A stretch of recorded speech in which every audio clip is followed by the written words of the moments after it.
Olá, tudo bom com você? Eu sou Débora Galhardi, daqui, sabe de onde? Se você ainda não viu, você, tá conhecendo agora o nosso estúdio de vidro, que eu falo que é nosso estúdio de cristal aqui. A gente tá aqui na Bienal do Livro 2025, Rio de Janeiro. E se você já conferiu algum episódio nosso, então você já sabe que a gente tá aqui muito feliz. A gente tem promovendo muitas histórias, não só aqui na versão de podcast, mas também sessão de autógrafos, lançamento dos livros, palestras, tem muito conteúdo maravilhoso para vocês aí. E claro que talvez você não confira aqui no YouTube, porque a gente está aqui no podcast, você pode conferir lá no nosso Insta. Editora Chave Mestra. Por lá você vai conferir os bastidores de tudo. Todos os nossos escritores que também estão passando por aqui na minha mesa de podcast também passam por lá. Então, você vai conferir tudo. Mas eu vou ser breve aqui, falar rápido, porque eu quero perguntar muita coisa para ele, nosso escritor. Eu estou com o escritor do DNA da Prosperidade. E o que é prosperidade para você, hein? O que será que tá ligado com prosperidade? Porque as pessoas falam só em dinheiro. Mas será que é só isso? Porque o dinheiro é aquela que todo mundo fala que é uma energia, é uma ferramenta para conquistar, desbravar o mundo e muitos sonhos. Mas como chegar até essa prosperidade? Então a gente vai falar de muita coisa com ele que está no capítulo. Deixa eu colar aqui, peraí. A nossa mesa aqui é tudo assim, tudo decorativo. A gente vai virando, vai vindo o microfone para um lado. Capítulo 9, desbloqueando crenças que limitam o sucesso. Aqui, peraí, o poder invisível das crenças, a formação das crenças, a gente fala também dos tipos de crenças, a gente fala do impacto das crenças. O que mais? É muita coisa, vou deixar para ele. Aqui com a gente, João Paulo Júnior, tudo bom com você? Tudo bem, Débora, um grande prazer, uma honra mais uma vez estar aqui com a Chave Mestra, uma honra ter participado desse novo projeto, DNA da Prosperidade. E eu espero que seja o segundo de muitos, né? A gente fala sempre o primeiro de muitos, mas eu espero que seja o segundo de vários outros ainda, porque a Chave Mestra casou exatamente com o propósito de vida que eu tenho. E é uma editora, assim, totalmente diferenciada. Totalmente diferenciada. O trabalho que o Rogério e a Raquel fazem, e vocês todos aqui da equipe, é um trabalho realmente que tem propósito no meio, né? E vocês vivem, de fato, o que vocês pregam. Então, esse é o diferencial, né? Você, uma editora assim tão jovem, mas já com um potencial incrível para conquistar o mundo inteiro, né? E nós temos autores, inclusive, internacionais no nosso livro, né? Tem gente lá do Peru, tem gente dos Estados Unidos, de Portugal. Então, assim, fantástico realmente o projeto e tenho muito orgulho de ter feito parte, fazer parte dele. Sim, e a gente fala, claro, vocês falam sobre a editora e a gente aqui sobre os autores, porque sem vocês a gente também não teria tantas publicações, tantas histórias de profissionais, porque a gente não tem só escritores, a gente tem também profissionais que são escritores, né, que falam da sua vivência, da sua história de vida, mas também da sua história como empreendedores, como especialistas, como palestrantes, como mentores, enfim, então tem muita história pra gente contar, né? E como que foi que tudo aconteceu? Porque eu sei que você já tinha um livro com a gente. Então, eu não vou te perguntar como é que foi aí para você para escrever um livro, que você já é nosso escritor, já faz parte do nosso time. Mas como que foi para você para o segundo livro, para a entrada aí pro DNA da Prosperidade? O que você pensou? Você que criou o título, a editora que te passou e você falou: esse título é meu. Como que foi a escrita? Olha, Débora, antes de realmente fechar, né, com a editora para escrever esse capítulo, nós tivemos várias opções, né, foram nos dadas opções pela própria editora, ideias do que escrever. E eu resolvi colocar esse capítulo, escolher esse capítulo, porque fez exatamente um link com o outro livro que nós escrevemos pela editora, que é o Histórias Memoráveis, volume 4, né? Como pessoas improváveis se tornaram imparáveis, que tem um prefácio da grande Tati De Angela, né? Que foi uma das nossas mentoras maravilhosas. Então, eu fiz esse link falando sobre crenças, porque aquele capítulo que eu escrevi lá atrás, no outro livro, fala justamente sobre isso. Crenças limitantes, como elas interferem na nossa vida, como elas podem, de fato, colocar um bloqueio nos nossos pensamentos e sentimentos e também impedir o sucesso, Então Sim. o capítulo realmente casou exatamente, não só com a minha história de vida, mas com o que eu pretendia escrever. Ótimo. Então E conta um foi... pouquinho, então, lá do outro. No Histórias Memoráveis, a gente viu, eu entrevistei a grande parte, acho que quase todos aí do Histórias Memoráveis, e muitas pessoas falando de realmente, não só de histórias memoráveis, mas de histórias realmente que marcaram a vida pessoal, não só o que eles viram na família, o que aconteceu com alguém, não, que realmente marcou a sua própria vida. Teve algo com você ali no livro que quando você foi escrever te voltou a imagem, te voltou lembranças? Como que foi pro primeiro livro? Olha, o primeiro foi fantástico, porque eu posso... Parece assim uma coisa boba, mas na verdade a metáfora cabe muito bem aqui. Eu escrevi com o coração mesmo, né? Não foi pensando, né, no que escrever, foi com o coração. Foi fluindo muito assim. Tanto é que depois eu tive até que resumir, porque a gente tem um limite ali de caracteres no capítulo. Então eu tive que resumir, mas assim, o resumo ficou também fantástico, né? E eu acho que contou um pouco da minha história e muita gente, inclusive, se identificou. As pessoas que já leram o capítulo se identificaram com a história. Foi praticamente a criação do estereótipo, né? Na verdade, a colocação do estereótipo. O menino fraco, o menino pequeno, que tinha uma baixa autoestima, que de repente se descobriu com um talento, com uma habilidade e usou essa habilidade, esse talento para poder crescer e ter sucesso na vida. Então, basicamente criou-se esse estereótipo. O Bruno, Sim. inclusive teu colega aqui da editora, Sim. o Bruno, quando ele leu o capítulo para poder me entrevistar, ele disse, cara, isso aqui falou tudo de mim também. Então ele se identificou muito com a história. E eu acredito que muita gente, milhares de pessoas que vão ler, talvez se identifiquem também com a história, né? O título do capítulo, inclusive, Eu Era o Lobisomem Juvenil, se remete justamente à minha época, lá nos anos 80, o meio dos anos 80, naquela época maravilhosa, cultural do Brasil, que foram os anos 80, década de ouro praticamente, né?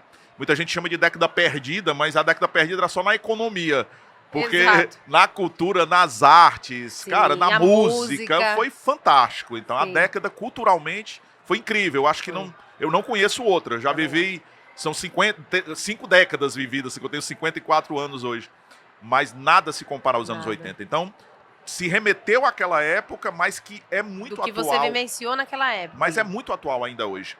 Muita gente ainda vive o que eu vivi naquela época, vive ainda hoje. Ótimo.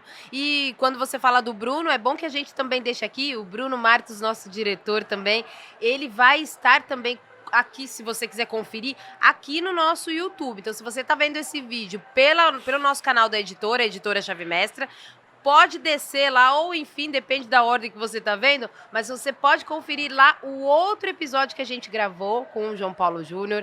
Ele tem lá certinho o link aqui, você vai clicar, você vai assistir todinho o episódio, vai conferir tudo que ele contou pro Bruno Martos, toda essa conversa, esse bate-papo, porque o nosso podcast é em formato de bate-papo. A gente traz aqui nossos escritores para que eles realmente mostrem quem eles são, um pouquinho deles, para que você que é leitor e de repente vem aqui no audiovisual, conheça, se aproxime deles, porque isso é muito gostoso a gente conhecer quem escreve, né? Sim, sim. Isso é muito com bom. certeza. Então, entrando pro DNA da prosperidade, quando você fala muito de quem foi esse João lá na sua, eu acredito, da sua adolescência, você era ainda criança, que você se via dessa criança e adolescente, talvez, né? Na verdade, a história ela se passa na pré-adolescência, chegando para a adolescência, porque realmente, de fato, ali por volta dos 10, 11 anos de idade, eu já me achava o patinho feio, não só da família, mas na escola também. Tá. Eu usava um óculos, Débora, que na época a gente chamava óculos fundo de garrafa. Tinha uma lente grossa pra caramba. Então eu me achava feio, eu me achava incapaz, um monte de crença limitante. E a família, na verdade, não ajudava muito, nem os amigos, nem a escola, sofria bullying. Então, foi assim um tempo realmente de muito... A gente pode falar sofrimento, porque no sofrimento a gente aprende muito também. Então, de fato, eu sofri essa época, mas ao mesmo tempo ela serviu para me alavancar pouco mais à frente, já na adolescência ali com uns 15, 16 anos, onde começa a transformação. Sim. E aí vai se intensificando e hoje adulto, né, apesar de ainda lutar muito contra essas crenças, porque elas continuam pelo menos na minha vida, elas continuam ainda, e as pessoas que eu tenho contato e que eu entrevisto muitas vezes também falando sobre isso, as pessoas continuam lutando contra as suas crenças limitantes ainda, até hoje. Mas é aquilo, apesar de você ainda lutar, você aprende a conviver com elas. A baixa autoestima e outros tipos de crenças limitantes, elas vão nos acompanhar, de alguma forma. Acontece um fato que gera um gatilho, você vai lembrar. Sim. A tua mente não esquece os traumas estão lá guardadinhos. E algum fato que leve um gatilho para você acessar essa memória, você acaba retornando. E aí você aprende a conviver com isso. Você nunca consegue vencer totalmente a crença, mas você consegue aprender a conviver com ela. Né? E é o que você trouxe aqui nesse novo livro, Isso. né? Porque a gente falou muito de você ali, então, na sua pré-adolescência, falamos também de algumas questões que você colocou ali no Histórias Memoráveis, e aí foi o link que você deu no seu segundo livro, né? Porque a gente está entrando em crenças, que é o que você coloca aqui, né? E deixa eu até repetir aqui, ó. O capítulo dele é o 9, aqui nesse novo livro, Desbloqueando Crenças que Limitam o Sucesso. E aí eu queria que você trouxesse, então, foi um pouquinho disso que você falou, né? Trouxe ali um pouquinho da minha história, do Histórias Memoráveis, e aí já abri mais os detalhes aqui no capítulo 9 do DNA da Prosperidade. Conta, então, sobre por que, então, de crenças? Por que desse tema? Você já deu um spoiler aí, mas por que em detalhes desse tema? Foi, então, algo que você só viu na sua vida ou você tem percebido na vida de muita gente aí, que muita gente passa o que você passou também? Olha, Débora, eu escolhi esse capítulo porque ele tem muito a ver, né, como eu falei, não só com a minha vida, mas com o que eu observo por aí. Eu trabalho há 25 anos no serviço público, né, eu sou advogado de profissão, mas eu trabalho há 25 anos, e dentro do serviço público eu tive a oportunidade de ter contato com pessoas de todos os tipos, né? Pessoas de todas as classes, pessoas de todo o nível intelectual, e graças a Deus sempre me dando muito bem com todo mundo, mas a gente percebe muitas... Eu moro no interior do Ceará e trabalho também lá, então são pessoas assim que têm uma mentalidade muito fixa, né? Um mindset, né, como diz a Carol Dweck, a autora, um mindset muito fixo. Então é aquela coisa, as pessoas não querem sair daquela bolha que elas vivem e o conhecimento diferente elas acabam repudiando, elas não querem de nenhuma forma esse tipo de conhecimento. Mas elas nem sabem que precisam disso. E aí eu disse, olha, quando eu fiz lá atrás a minha formação em coaching, em 2016, eu sou cria do Paulo Vieira, do método CIS, Ótimo. do Poder da Ação, que foi a grande descoberta que eu tive para a inteligência emocional. E lá atrás eu disse, olha, a minha missão de vida vai ser melhorar o serviço público através da inteligência emocional. Eu preciso, dentro do meu próprio ambiente em que eu vivo já há tanto tempo, dar uma contribuição para o mundo. E, ao mesmo tempo, ser um tipo de negócio, um tipo de forma de eu fazer uma transição de carreira. Então, aliei o propósito com o negócio. Assim como a Chave Mestra fez, né? O propósito com o negócio. O propósito, inclusive, sendo muito maior do que o próprio negócio. Sim. Porque o negócio, ele provém do propósito. Todo negócio, ele só dá certo, gente, se provir do propósito. Se você não tiver propósito naquilo que você faz, não tem como ter sucesso no negócio. E aí eu coloquei isso como meta, e o capítulo, ele é praticamente uma essência, é uma base para que eu possa aplicar esse tipo de coisa, para aplicar a crença como forma de você vencer e ter sucesso na vida. Então essa foi a ideia do capítulo, e esse foi o propósito que eu escolhi para escrever esse capítulo. E para essas pessoas dessa área, porque Isso. aí você também começa a visualizar a necessidade deles e poder ser um mentor dessas pessoas, né? Isso eu queria que vocês imaginassem, por exemplo, como é o serviço público do Brasil hoje, né, Débora? Você já deve ter usado o serviço público várias vezes, talvez na área da saúde, na educação, todos nós estudamos Sim. de alguma forma, ou em escola pública, ou em universidade pública, a gente vê como é o serviço público. Sobretudo em duas áreas chaves, que é a educação e a saúde.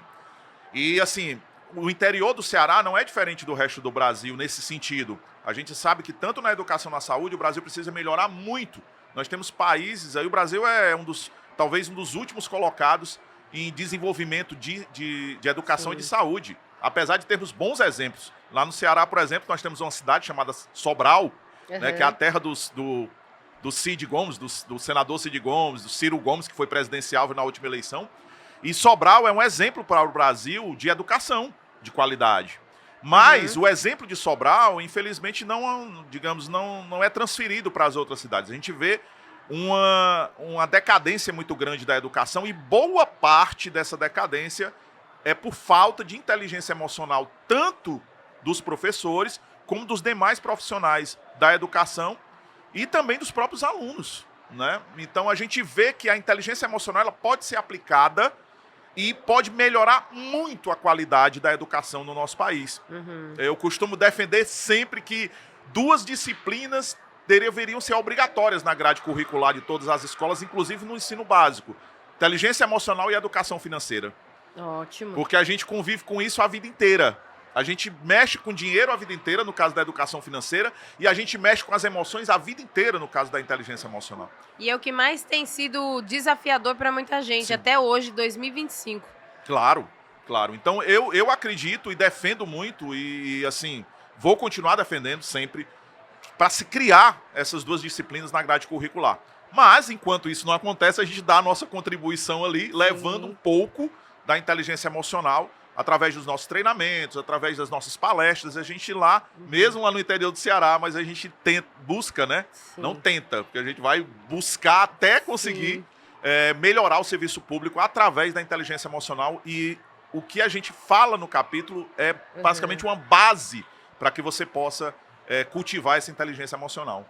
E o que você acredita que dá pra gente trazer um pouquinho aqui? Porque eu falo que vocês não podem conferir tudo, porque vocês têm que adquirir o livro, mas o que a gente pode trazer um pouquinho? Quando você fala, por exemplo, de tipos de crenças, você acredita que dá pra gente trazer algumas coisas? Você fala de fortalecedoras, limitantes, de identidade, de capacidade. Como que é tudo isso? Porque, para quem nunca... Eu já ouvi, por exemplo, estou falando aqui da minha humilde sabedoria e a minha humilde ignorância, eu já ouvi falar das crenças limitantes, mas eu não sei em detalhes tudo. Eu acho que muita gente também não sabe e, às vezes, comete algo com ela mesma.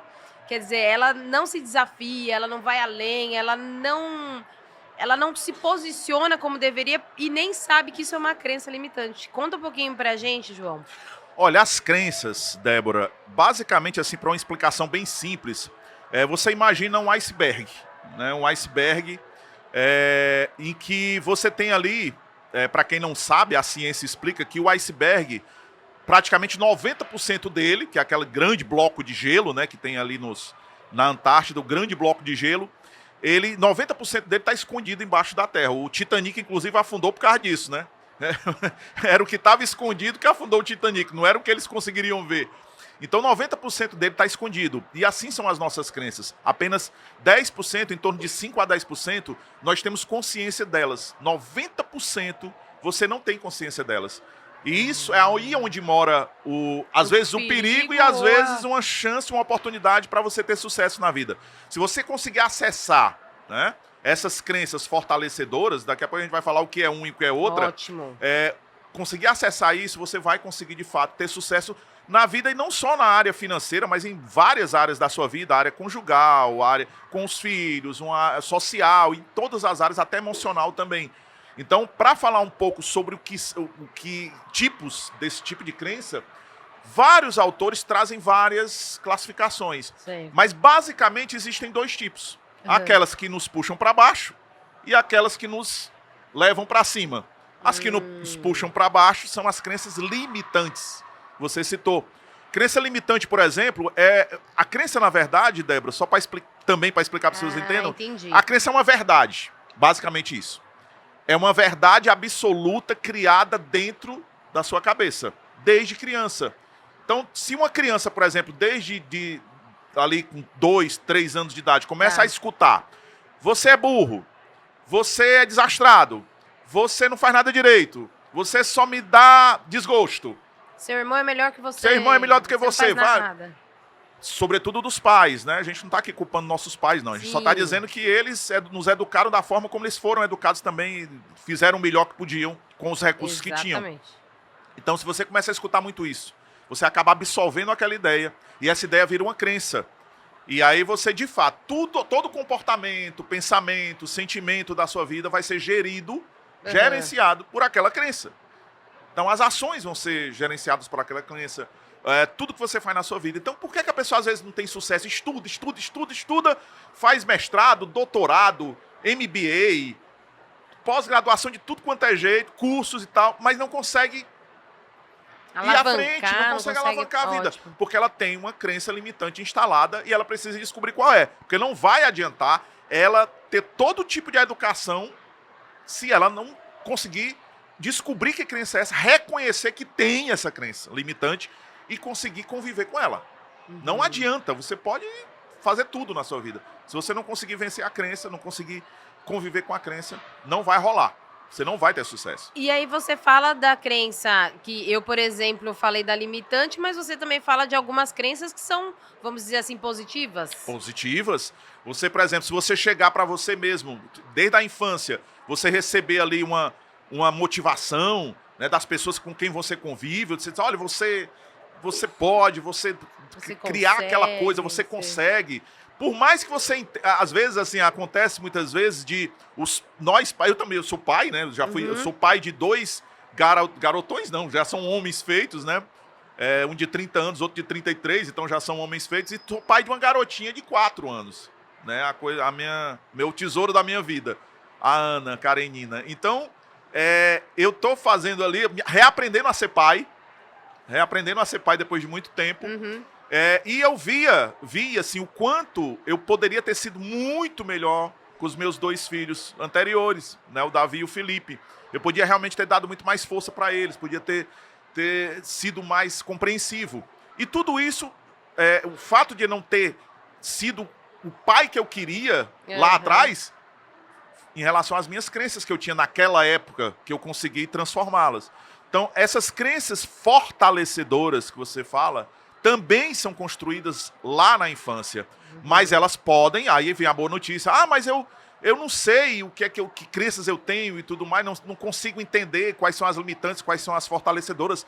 Basicamente, as fortalecedoras são aquelas que te colocam para cima. Se você olhar para si mesmo no espelho e dizer, eu sou capaz de fazer isso, isso é uma crença fortalecedora. É uma crença que você tem. Confiar nas suas habilidades, nas suas competências, é uma crença fortalecedora. E essa crença vai te levar sempre para cima. Essa crença vai sempre te levar no caminho do sucesso.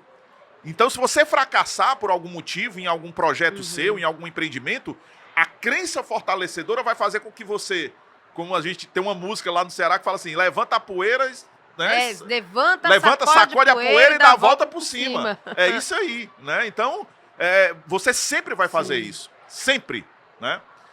A crença fortalecedora, ela faz isso com você. Ao passo que a limitante, ela te enterra mais ainda. Então, aí é onde está o grande segredo, viu, Débora? O grande segredo está aí. Como eu faço para transformar essa crença que está me colocando para baixo, que está me puxando, que está me ancorando, numa crença fortalecedora. E é isso que a gente quer saber, na verdade. A gente está aqui só esperando essa parte. Tome sua água mesmo, João, porque nós vamos falar pelo menos... Gente, eu falo para vocês que eu não gosto aqui de trazer a leitura do livro, embora eu acho muito legal quem faz esse tipo de vídeo lá na internet, e eu até indico para os nossos escritores, faça a leitura dos seus livros, tem uma escritora nossa que está fazendo isso, essa semana eu vi, então, quem sabe, João, já faz lá na sua mídia já a leitura de um pouquinho de cada dia aí do teu capítulo, do teu livro, mas eu tento extrair o máximo, viu, gente, para que eles tragam pra gente essas informações, porque são ouro, é riqueza pra gente. A gente aprende muito aqui no podcast. E tem pessoas, João, não sei se você percebe isso, agora saindo o livro aí, que tá com cheirinho de novo também, você levando o livro, talvez você vai enfrentar algumas perguntas. Porque eu entrevistando, percebo que muita gente acha que quando a gente fala de crença, é balela, imagina, não adianta você pensar nisso, o que a vida é assim. Então, eles estão tão no nível tão baixo, da energia baixa, de tudo tão baixo, que nem acreditam que realmente exista isso. E eles mesmos vão se levando pro fundo. Então tem um pouco disso também. A descrença tem sido tão grande das pessoas em que elas mesmas estão se colocando no buraco. Porque não acredito que a crença limita. Ela acha que não. O que eu falar é um pouco do que falar, do que pensar. Como que é isso da crença? Explica pra gente aí como é que eu faço pra trazer de um pro outro aí. De uma crença limitante pra uma fortalecedora.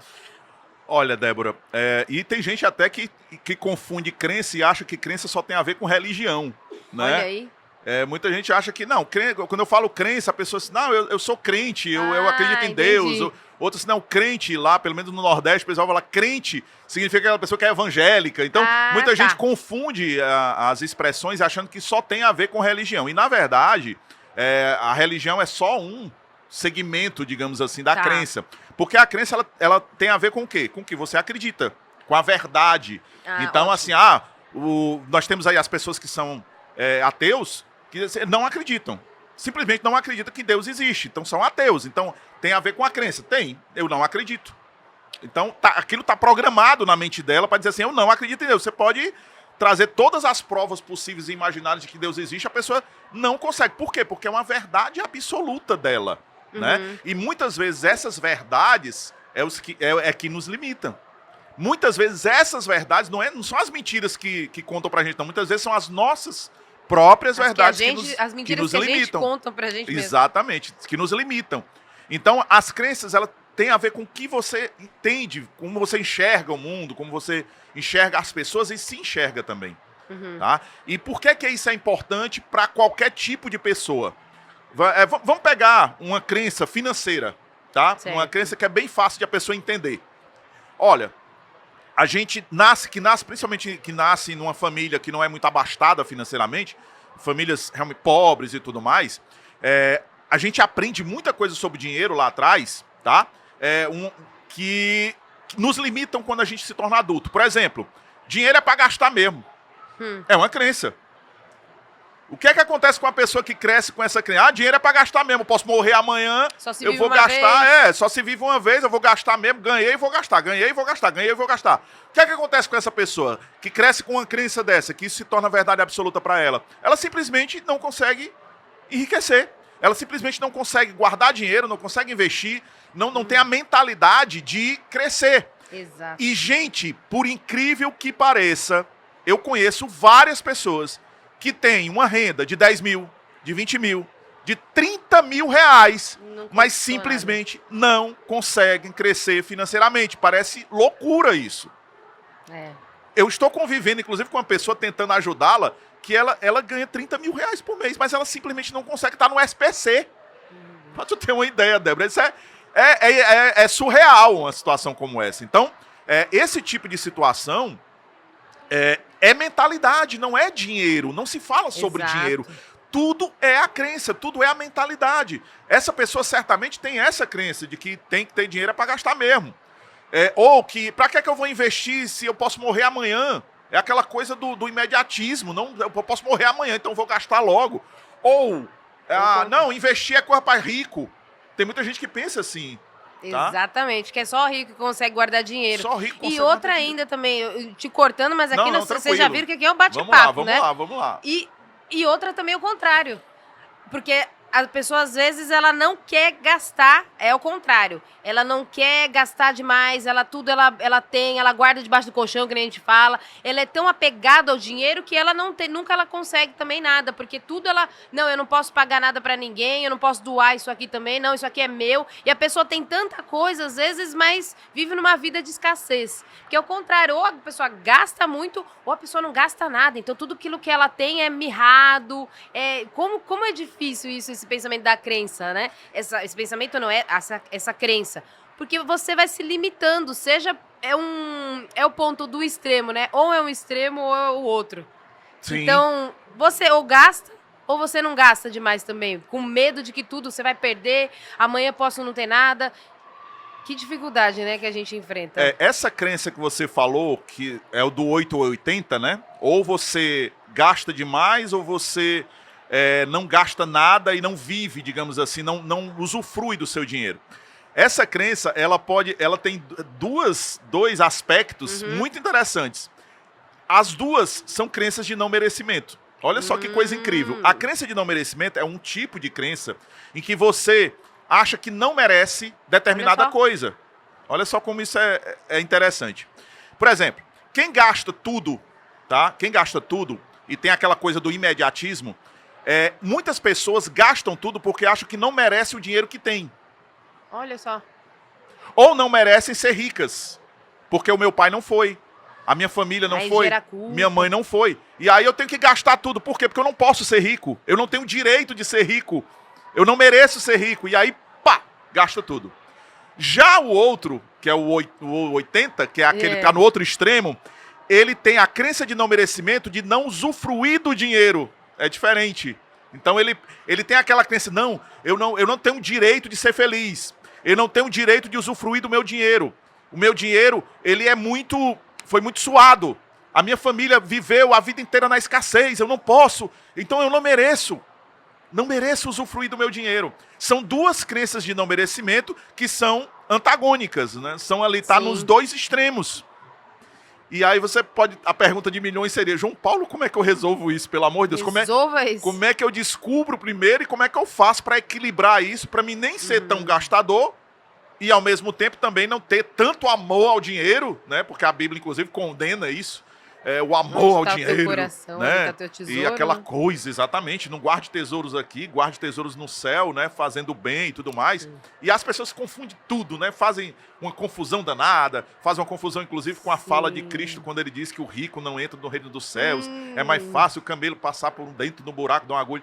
Aí pegam essas coisas e confundem tudo e acabam não chegando ali a uma conclusão que deve ser a correta. Então essa coisa, tanto da crença da escassez como da crença do gastador, são duas crenças limitantes. Uma limita você usufruir do dinheiro e a outra te limita na pobreza a vida inteira. Por isso é que é interessante, primeiro, você saber qual das duas você está passando. E equilibrar isso. Conseguir conviver com elas de uma forma saudável, de uma forma equilibrada, para que você não se torne nem uma pessoa mesquinha, que não ajuda ninguém, que não usufrui do seu dinheiro, né? A gente chama lá no Ceará de miserável. Miserável. Miserável. Esse olha, recado é pra vocês, miserável. Tu é o miserável, não sei o que, que é a mesquinhez, aquela pessoa que realmente não gasta o dinheiro porque é desesperado, é uma ansiedade para não gastar e tal. Enquanto que o outro já chuta o balde e gasta tudo. Então, o gastador. Nem tanto ao mar, nem tanto à terra, como se diz, né? Então, é ali, encontrar o equilíbrio no meio termo ali. Ótimo. João, a gente tá quase caminhando. Vou pedir mais um tempo aqui pro José, que eu fico aqui, gente. Vocês venham aqui às vezes digitando, eu tô lá falando com o José ali. Me dá mais tempo, que eu quero tempo aqui para conversar com o João. Mas a gente tá quase chegando ao nosso final do podcast. Eu quero que você vá preparando aí um código, que é o que a gente falou que vai ser a nossa chave, que a editora, como é chave mestra, aqui na Bienal a gente criou que para todo final os escritores têm que trazer uma chave. A chave que abre alguma porta aí importante na vida das pessoas, que depois você vai dar o recado na sua câmera. Mas antes, a gente tá, claro, brincando aqui, é um bate-papo descontraído e eu gosto muito desse nosso podcast porque não é um formato de uma entrevista aqui, jornalista e escritor aqui, especialista, mas é um bate-papo mesmo de sala. Eu falo que é como se a gente estivesse na sala falando de um assunto. Então a gente não tá aqui falando de algo e trazendo para você, tão rindo, porque é isso. Não, é porque é uma verdade e em tom, claro, de humor ali, trazer um pouco da verdade de uma forma mais leve, mas para acordar que as pessoas estão ali. E quando falamos pessoas, todos nós, a gente tem que todos os dias estar fazendo essa reflexão, não é, João? Porque nós, se não vigiarmos, não nos policiarmos, a gente acaba caindo nisso, um lado ou outro, porque são momentos da vida.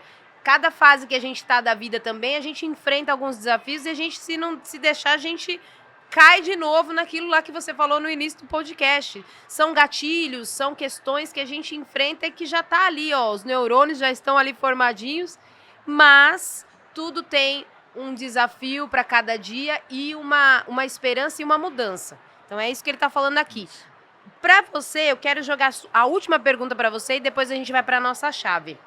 Será que dá tempo, José? Rápido, ele já fez assim para mim, mas ele tá ali, ó. O que é prosperidade, então, para você? Num livro que a gente está falando do DNA da prosperidade, o que é prosperidade para o João Paulo? Olha, Débora, eu fiz formação em coaching pela Febracis com o Paulo Vieira, lá em Fortaleza. E pela Febracis, a nossa metodologia, ela trabalha 11 áreas da vida. Né? Não é só o lado financeiro, não é só o lado social, o lado da saúde. Tá? É claro que ter saúde é muito bom, ter um casamento feliz é ótimo, filhos maravilhosos, emocionalmente, tudo é maravilhoso. Então nós trabalhamos 11 áreas da vida no coaching integral sistêmico, de qual eu faço parte. Então, prosperidade para mim, hoje, é ter essas 11 áreas, tá, equilibradas, para que uma se destaque um pouquinho mais em determinado momento da minha vida, mas ao mesmo tempo elas estejam todas equilibradas. Porque, olha só, não vale a pena você ter uma área financeira próspera e você tá com um casamento acabado.